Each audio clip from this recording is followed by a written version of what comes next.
Thank you for bearing with us as we're getting tech sorted out in the Zoom land over here. I appreciate that very much. And I appreciate everybody's presence here tonight for our second Fireside reading series event of 2023. Most of you know me at this point, but I am Wendy Wrynn, the Programs and Services Coordinator for the Friends of the St. Paul Public Library. And I love the Fireside reading series. So I'm happy to be doing this in spite of my slightly panicked tech support activities over here. So the Fireside reading series is the Friends' longest running program. We're celebrating 29 years in partnership with the Hamlin Midway Library, which happens to be my neighborhood library, so I'm biased. Fireside is made possible by the voters of Minnesota through a grant from the Metropolitan Regional Arts Council, thanks to a legislative appropriation from the Arts and Cultural Heritage Fund, and from our neighbors down the street, Minnesota United. We are really grateful for your support this evening and your support, friends on the internet. I am really happy to introduce to you Antonia Angress. Antonia was born in Los Angeles and raised in San Jose, Costa Rica. She is a graduate of Brown University and the University of Minnesota MFA program, where she was a Winifred Fiction Fellow and a College of Liberal Arts Fellow. She lives in Minneapolis with her husband, who is here. Thanks for support, husband, Connor McManus. And Antonia will now read to you from her delightful book, and take it away. And I'll walk right in front of the camera. Look at me go. Thank you so much for having me.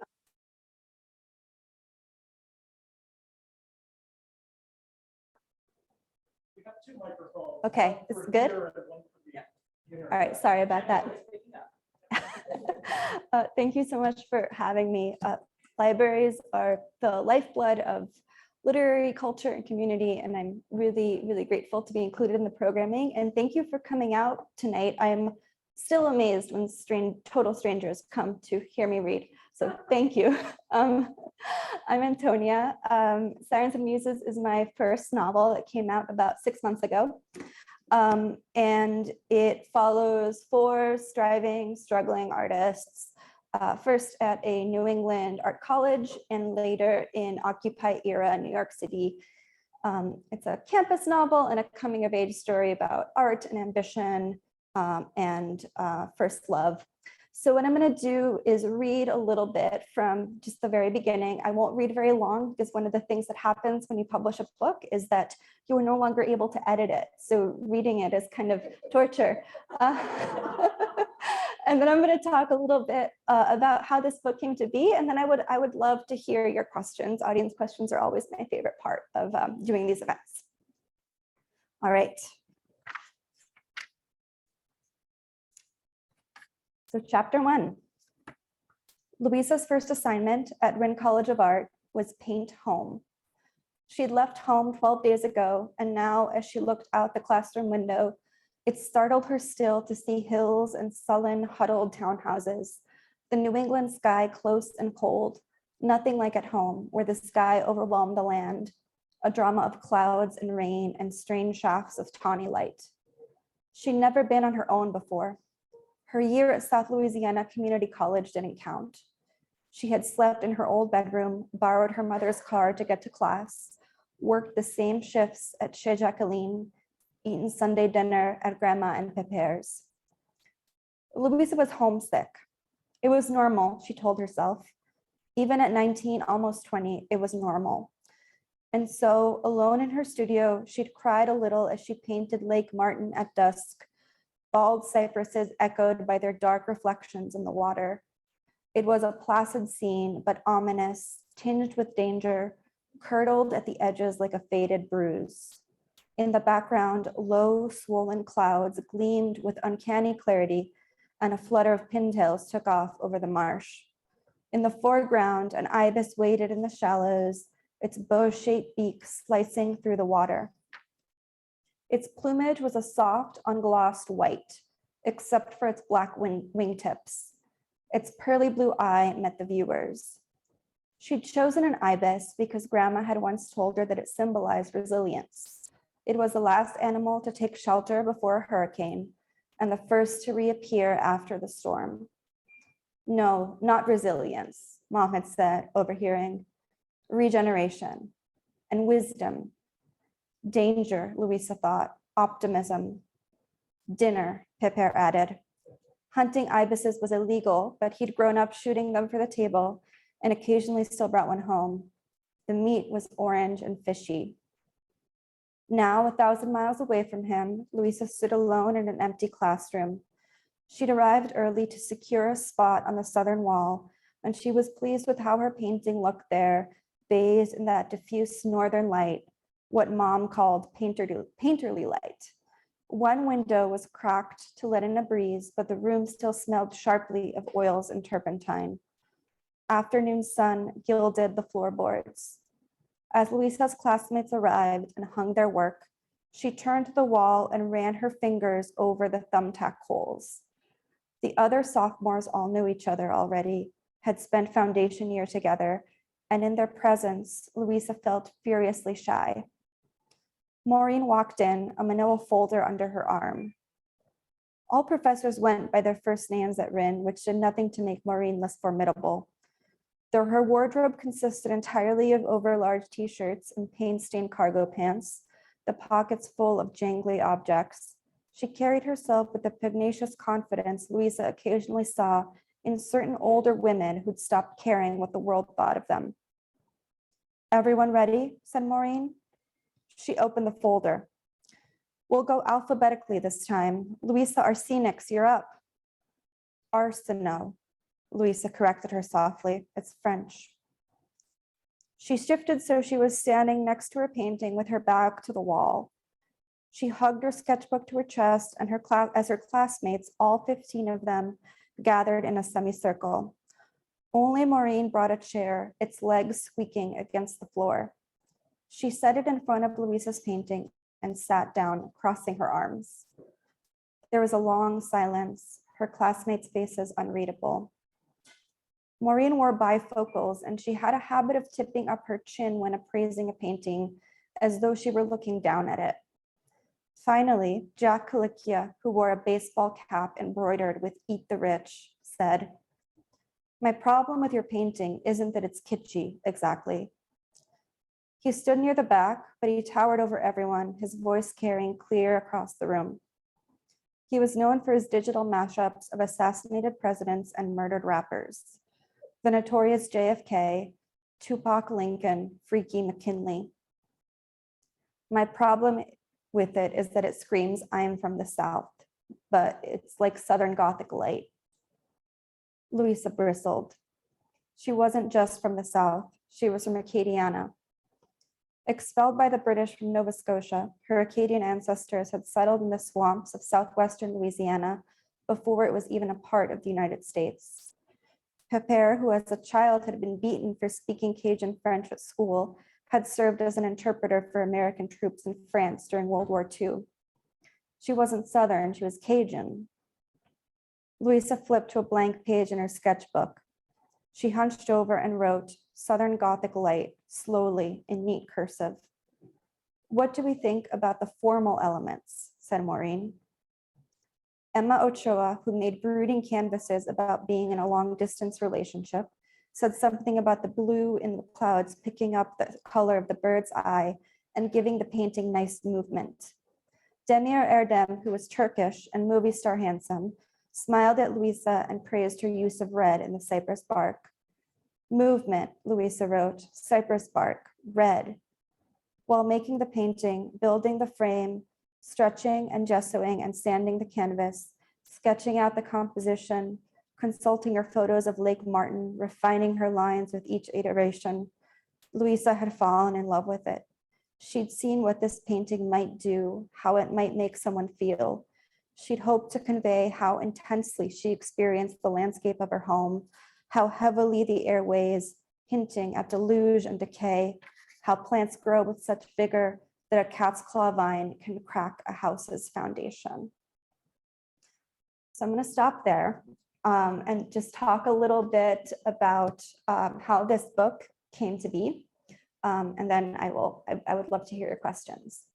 So I started writing this novel when I was in my early 20s. I had just graduated from college, and I was teaching elementary school Spanish full-time at a school in New Orleans.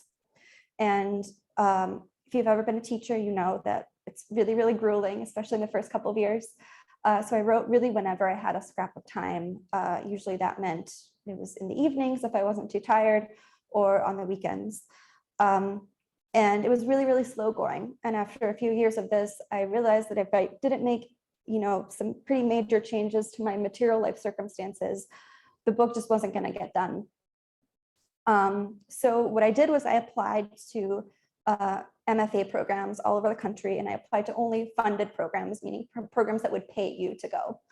And the first program I heard back from was at the University of Minnesota. I got a call in late January, and I was told that I'd gotten a fellowship, and that what that meant essentially was that I would be paid, not a lot of money, but I would be paid to write for 3 years. And at the time, I had never been to Minnesota. I grew up in a tropical country. I was living in New Orleans. I had never lived in a place where it gets the kind of cold that it gets here. But I decided to do it. I decided I would be an idiot to pass up that kind of opportunity. So I took the fellowship. I uprooted my entire life. I dragged my partner up to Minneapolis.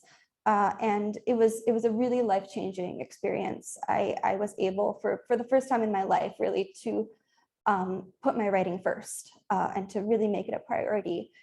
And I finished the book, and then I sold it in my last semester in the program, so right before I graduated. So in a very real way, the University of Minnesota and more broadly the literary community here in the Twin Cities really made it possible for me to be a professional writer in a way that I had never really thought I would be able to do.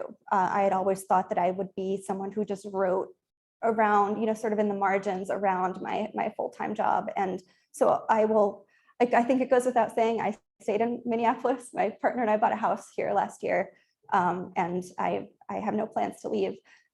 So I will always be really, really grateful for this state and for the literary community here more broadly, in that it's made it possible for me to live out something that I had always dreamed about since I was a child.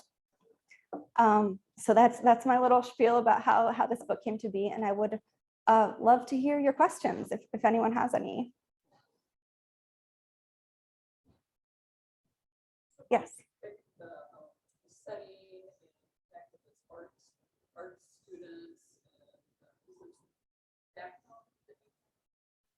That's a really good question. I'm just going to grab my water. Yeah. Oh, I'm so sorry. So the question was, is how did I come up with the setting, and do I have a background in art? So I should say from the outset that I am not a visual artist. I've taken one drawing class in my life. I was not very good at it. I'm the daughter of an artist, though. My mom has been an artist her whole life, and I grew up surrounded by her work and surrounded by her art books, and my family's income never came from her work, but she always put it at the center of her life. She constructed her life in such a way that she could always be making art, and that made a huge impression on me as a child, how seriously she took it. Then when I grew up and went to college, I met my now husband, who's here in the audience, who's a painter, and I spent many years sort of observing his art practice up close, and also occasionally modeling for him or just appearing in his work. And I felt like that was a really interesting experience. During this time, I also began modeling for figure drawing classes at the art school next door to my college, which is the Rhode Island School of Design. And while I was doing that, I became really fascinated by the art students. They were very cool. They were much cooler than me. And it seemed to me that they were having a much more intense college experience than I was. They were, sort of in this pressure cooker environment. figuring themselves out in a way that I think everyone does at that age, but they were also sort of figuring out what their artistic identities were going to be and dedicating really massive amounts of time to their work. I think, my course load was pretty easy in comparison to a typical art student's load. And I remember distinctly thinking, oh, that would be a really interesting setting for a novel. Maybe I'll do that at some point. At the time I was working on a different book that I put in a drawer because it just didn't work. And when I got out of college, I stopped writing for a year. And then when I started again, the first thing that I wrote was a short story about a young woman who has recently dropped out of art school. And I showed it to my partner, who said, oh, this could be your novel. Maybe this should be a novel. So I started writing it, and all those sort of influences and interests and experiences that I had cross-pollinated and became the source for this novel that is very much about art, but also I think more broadly about figuring out who you are and what's important to you and what you want, which I think are fairly universal themes, whether or not someone's an artist. Yes. So as a writer, do you feel as if you've found your voice yet? And if so, what's next? What's around the corner? Do I feel the question was, as a writer, do I feel as though I have found my voice? I think that's an ongoing, like a lifelong project. I don't think, and I mean, I could be wrong about this, but my experience with publishing a book was that I felt really, really happy about it at first. And then I started thinking, okay, what's next? What now? There was sort of this arrival fallacy. The other thing about this book is that publishing is a really slow industry. So when you sell a book, it doesn't come out usually till about 2 years later. So by the time it comes out, you really haven't been working on it for several years. It's sort of this product that your past self created. And I think in a lot of ways, this book is a reflection of a lot of the anxieties and ideas and hopes that I had when I was in my 20s. And I should say that, I didn't finish this book till I turned 30. And by the end, I was really, really sick of writing about young people.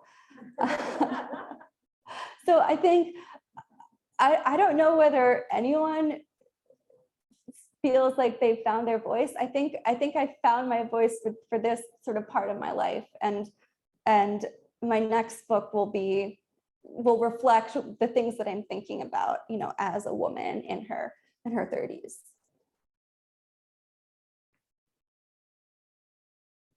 Yes.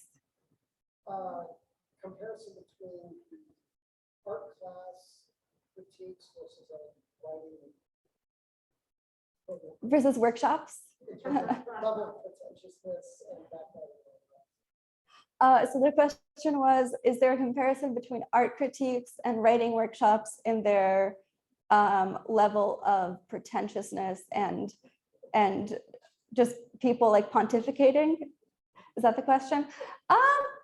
I think you can draw a line between the two. Sure. I think I've been in a lot more writing workshops than I have been in art critiques. So that as part of my research for this book, I did sit in on some art critiques. What I will say is that I never witnessed anyone weeping in a writing workshop, whereas I have seen people burst into tears in art workshop or art critiques. Not even the artists themselves, just people participating in the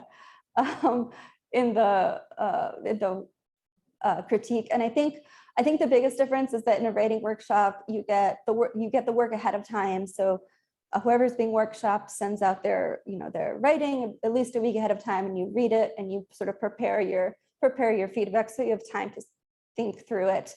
Whereas in an art critique, often you're seeing the work for the first time and you're sort of having a gut reaction to it. And sometimes if the work is really sensitive topic, or it's graphic in some way that can elicit really, really strong emotional reactions. Yes.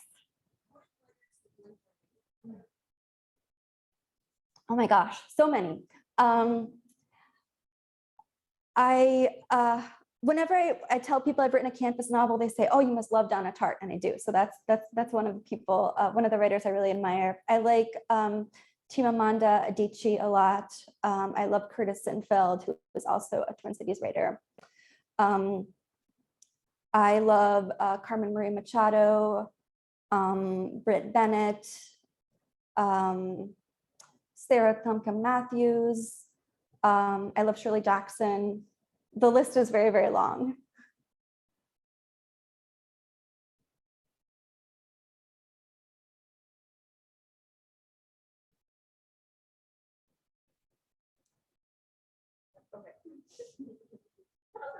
Yes.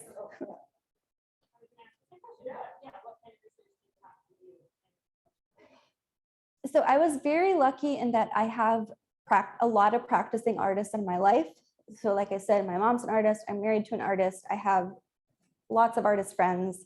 So some of it just sort of involved watching artists that work. It's really easy when there's a working artist in your house and he's just doing it in your living room. So you can just like sit and watch and ask questions.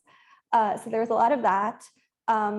I talked to artists, just artist friends, about their practice, or about, in some cases, their experiences at art school. I know a few people who went the art school route and had, stories to tell me. I read a lot. So in the author's note, the back of the book, there is a bibliography, essentially, which is mostly a list of nonfiction books that I consulted to write this novel, a few documentaries as well. When I was in grad school, I got funding from my grad program to go to Frieze Art Fair, which, if you've read the book, there's a scene that takes place at an art fair. Nothing that exciting happened when I was at Frieze, but I did walk around a lot and eavesdrop on people. And some of the things that they said made it into the book verbatim. Yeah, if you ever get a chance to go to an art fair, it's a pretty wild environment. It's like a gallery, but in a tent, and it's also like a shopping mall. And you'll see celebrities, like Drew Barrymore just walked in with like a gaggle of children behind her when I was at Frieze. So to answer your question, it was a mixture of talking to people. I got permission, like I said, I got permission to sit in on some art critiques, mostly at the U. And then in some cases, I got money from my grad program to fly to New York and spy on people.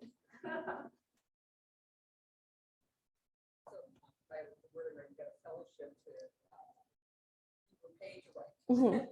So did you have a process? I mean, did you take like a job and you sat and wrote for somebody else a day, or did you? So the question is, is the question, do I treat writing like a job? Yeah. Yes. I try to. Some days it's easier than others. I try to write every day. I don't always succeed, but I try to, and I have. I usually have a word count that I'm trying to hit. So usually it's 500 words a day. I don't always hit it. Sometimes I go beyond it, which is always really great. And often it's sort of a cliche, but the idea of just showing up and putting your butt in a chair and sitting, even if there's no, even if you don't feel inspired and there's nothing to say, I think for me, it's more about habit than inspiration necessarily. I find that just forcing myself to sit at my desk and write a bad sentence is sort of better than avoiding. That said, I do have a day job. Most writers do. It's part-time and it's from home. So I'm really lucky in that I sort of have this flexibility to work remotely and to, basically work at the same desk that I write at. But so yes, I suppose I treat writing like a job in the sense that I do try and do it every day. And I sort of set goals and milestones for myself. But if it were a real job, I would probably get, reprimanded because for the days that, I just sit at my desk and procrastinate on the internet. So you type a lot and then like, oh, I don't like this at all, and then it's gone. Like, you just delete it? So the question is, do I type a lot? And then if I don't like something, do I delete it? No, I do not do that. I have a folder in the writing program that I use that's titled Garbage Pail.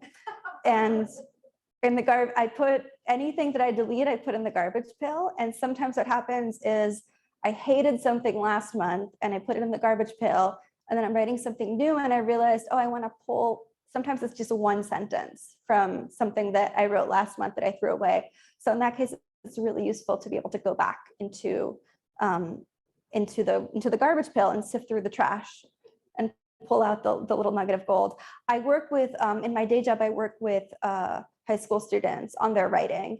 And this is a piece of advice that I always give them: to never delete your old drafts. Figure out some sort of filing system so you have access to them, because you will often find that something that you thought wasn't very good is actually salvageable, and you will be grateful that you saved it so you can go back to it.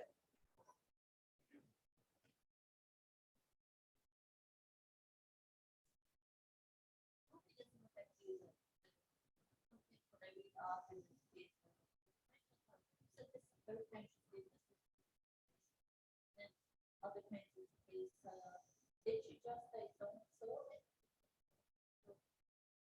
How did you do the proofreading to make sure your book was consistent? So the question was, how did I do the proofreading to make sure my book was consistent? There is actually someone with that job at a publishing house. That is the job of the copy editor.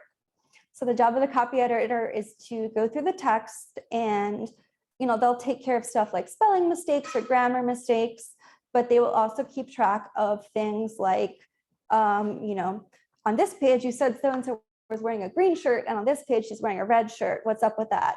Or on this page you said that you were on 2nd Street, but on this next page it says Thayer Street. So there's actually someone who, I have no idea how they do it, because it just really requires a lot of attention to detail to keep track of those sort of little continuity things. But my copy editor, in fact, caught some inconsistencies that I then corrected that I would never have known to catch by myself.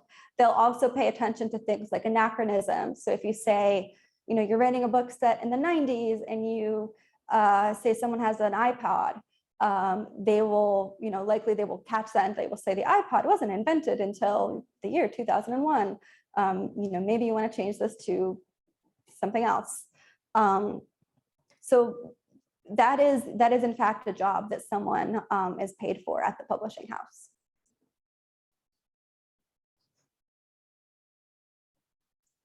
Hi.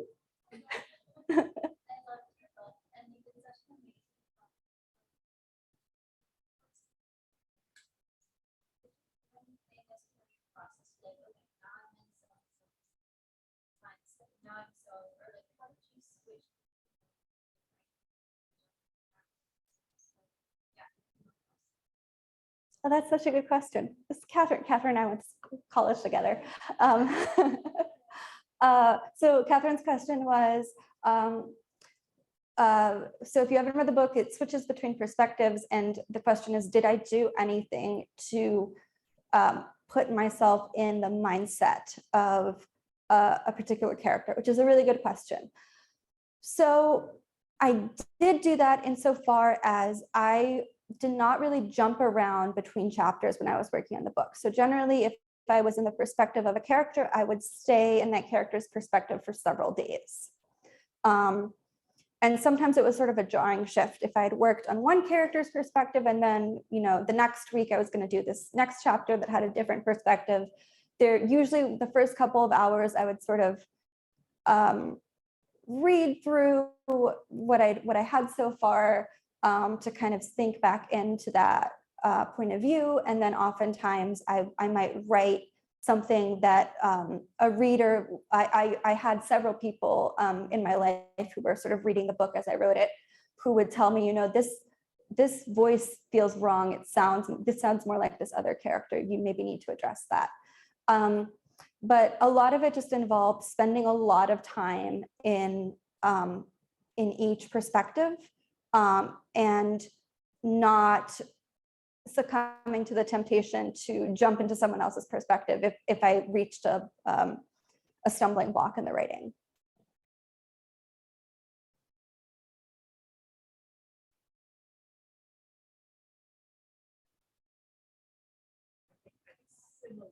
In similar vein, I was curious about, the book feels like a character study in so many ways. It's in a painterly way and in a written way. But when did the plot, the joining fibers of the plot come? So the question is, when the book feels like a character study and has several interweaving plot lines, and the question is, when did the plot line come together? Is that right? Yeah.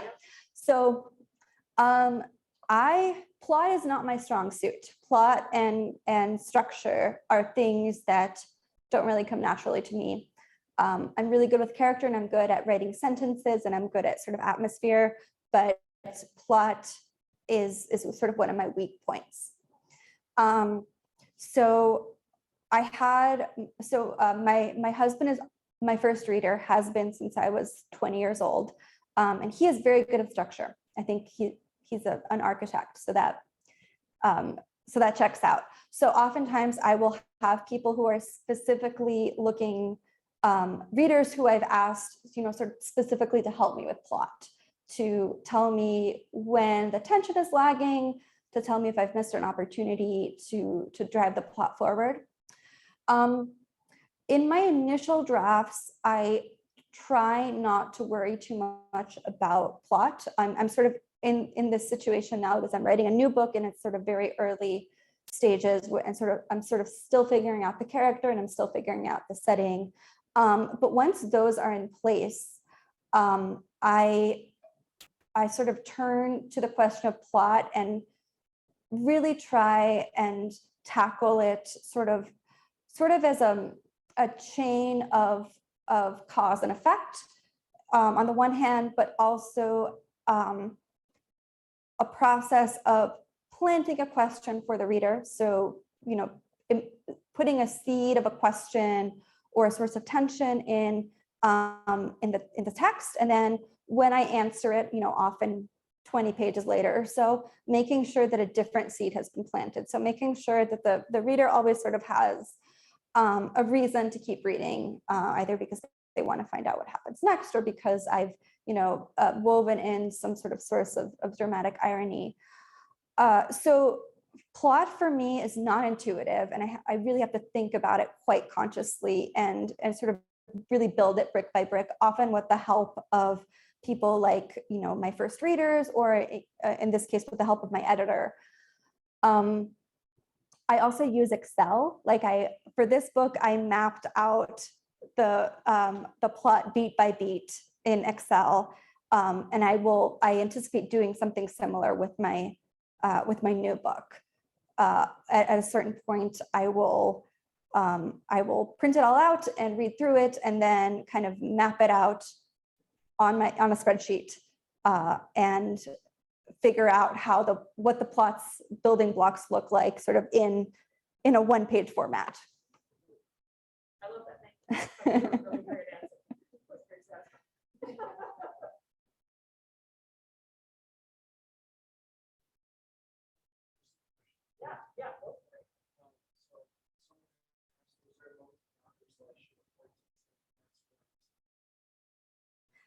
Yeah. The question is, was there a moment in my life that I can point to and say, that's when I decided to write a book? Is that the question?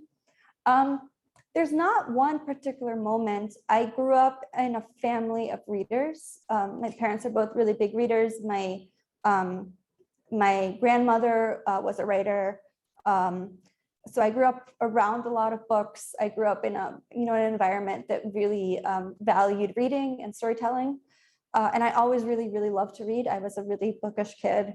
And I remember wanting to be a writer from a really, really young age. I think I sort of always wrote as a kid. Little one-page stories that didn't make a ton of sense. But I don't think I can pinpoint a particular moment. It's just sort of something that's a current that's always run through my life.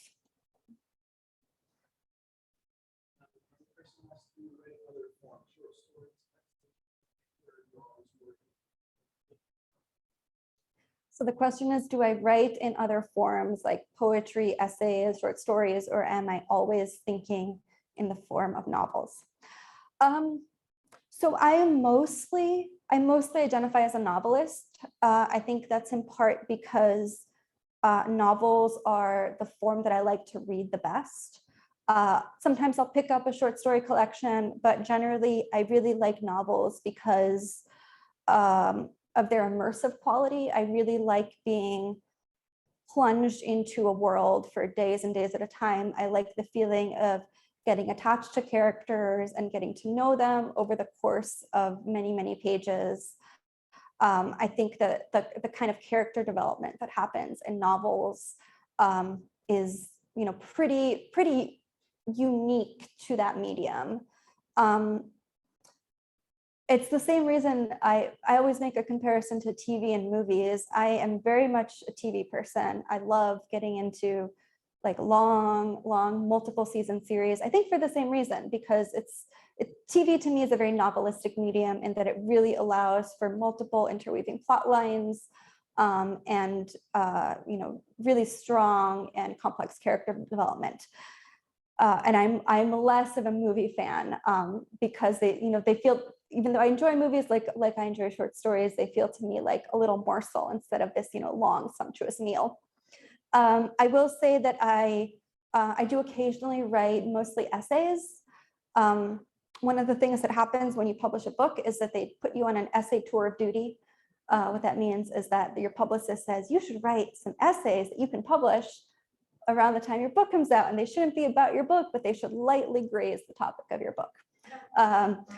So I wrote a bunch of those, and they're on my website if you're interested in reading them, antoniaangress.com. But I would say I'm 99% novels with a little thin sliver of nonfiction occasionally. No poetry, unfortunately. I'm not a poet. And I don't really write short stories, in part because they are a very, very different form than novels. They require a very different skill set, which I have not developed. I've really trained myself to write novels over the course of the many years I've been writing. And if I decided to become a short story writer, I feel that I would really be starting from zero. I would have to teach myself to write in this very, very different form.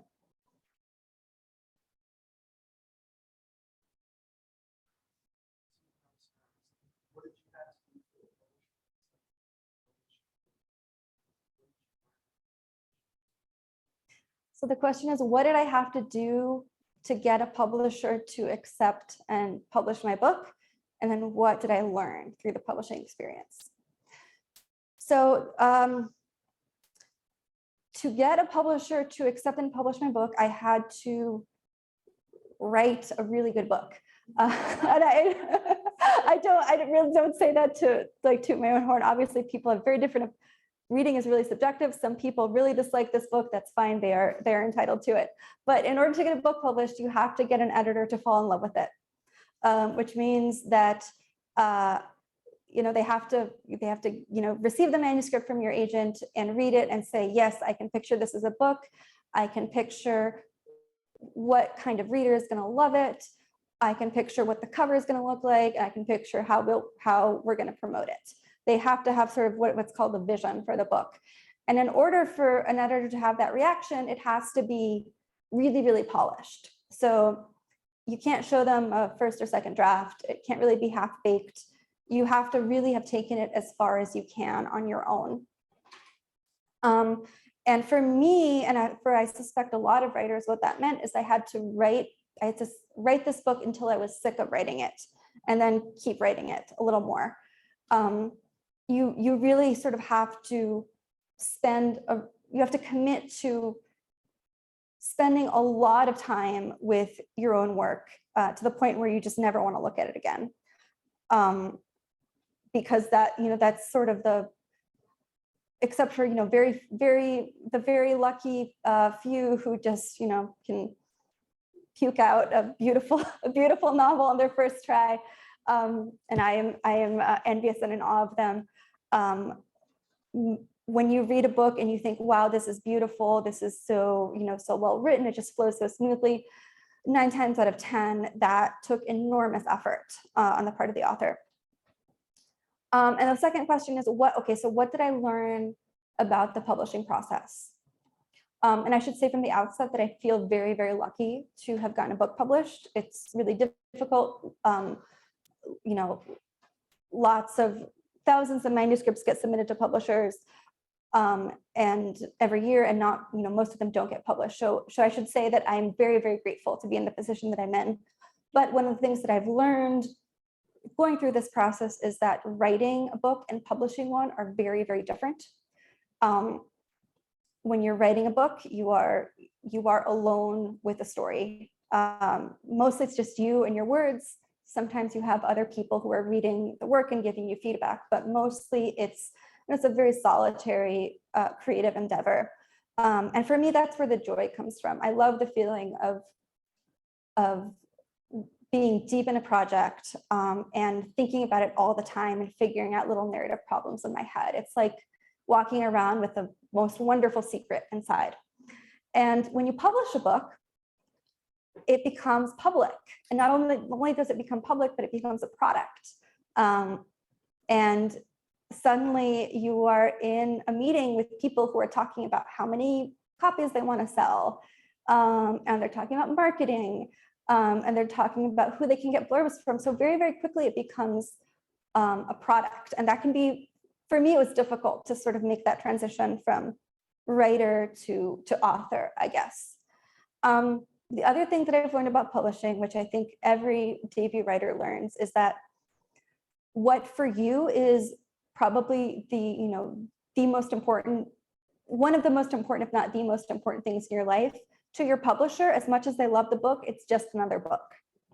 And what that means is that you sort of, you really need to advocate for yourself because nobody's ever going to care as much about the book as you do.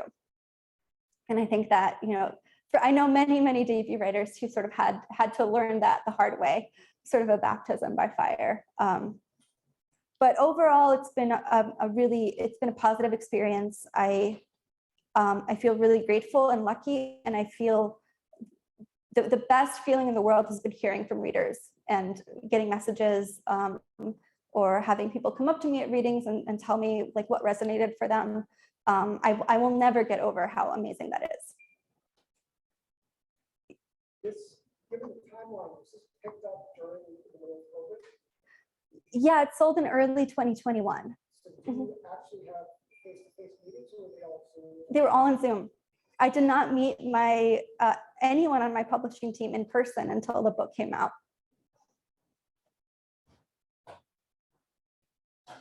Could be the same world as the same part of the country, or completely different location, different everything. So the question was, will my next book be in the same world with similar characters, similar location, or will it be different? And the answer is it will be different because I'm very sick of these characters and this world. It will be very, very different. My new book is set in New Orleans and in Costa Rica, which is where I grew up, and it's about language and love and untranslatability. And the main character is an elementary school teacher, which is a job I had for many years. So it will be very, very different.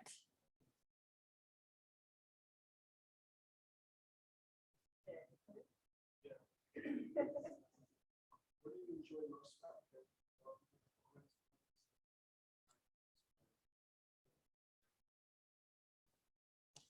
Okay, so the question is, what do you enjoy most about character development? And what is an example of a time I was inspired for a character?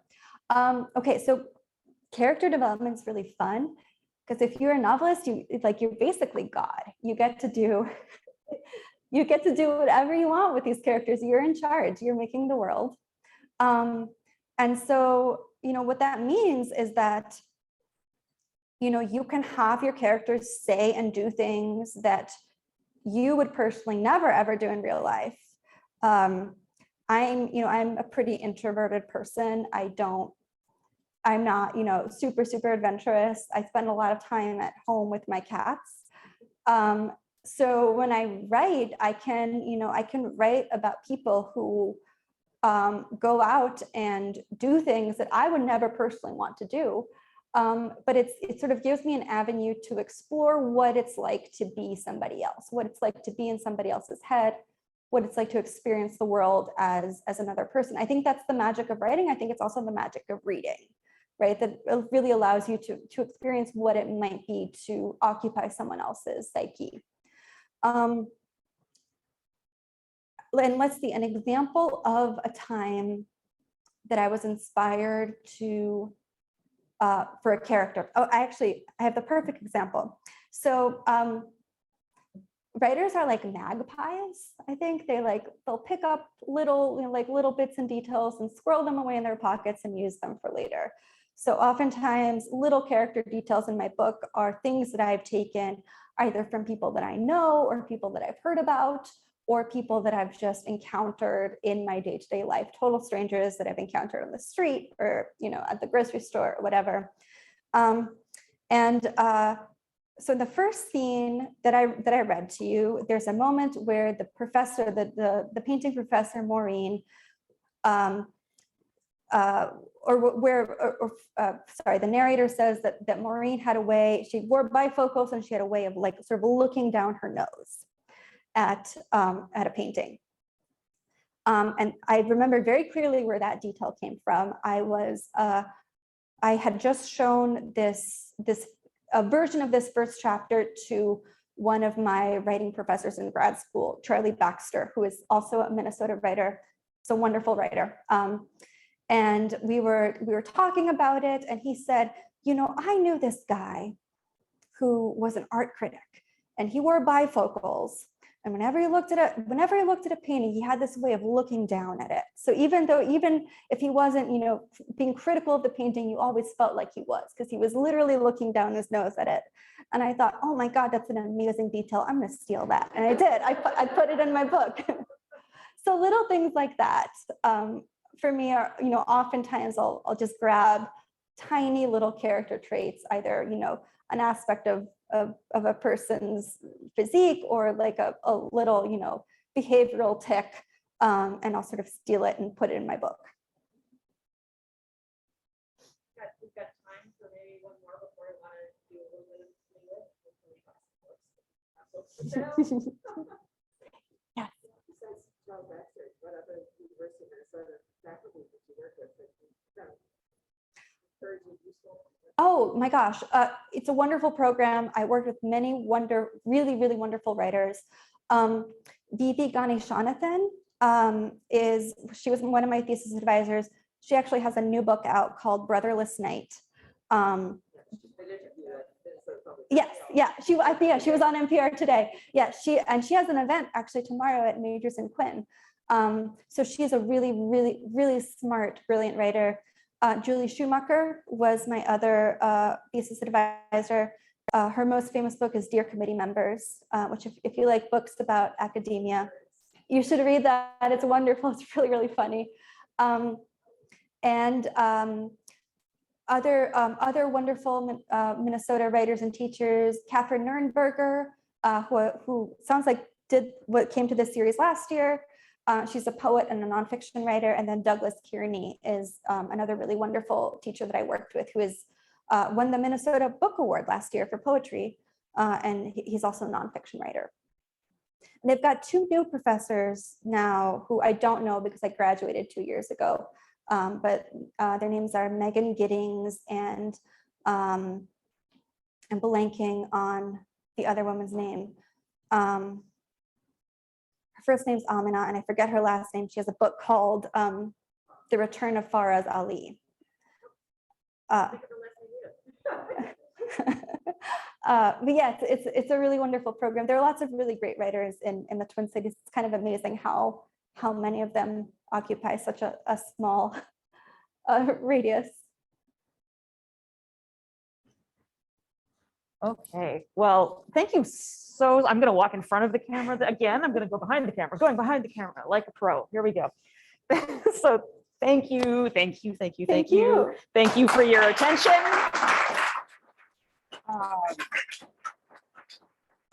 This is a great segue for me because this weekend, the Minnesota Book Awards finalists will be announced. So keep your eyes on the Friends' social medias of various natures and also your local newspapers. That will get picked up Sunday or Monday, full listings on our website, depending on how fast Kim and I work. So that'll be fun. Good luck to you. Oh, thank you. And next week, our dear friend Klecko is going to be joining us for the Dead Fitzgerald's poetry reading right here. And that is all we have for you this evening. Mingle about, chat with Antonia. You're here for a bit. We'll just clean up around you. No worries. Thank you. Thank you. Have a good night. Just like controlling things around here. Oh, thank you so much. Yeah, I feel like I was just a control freak at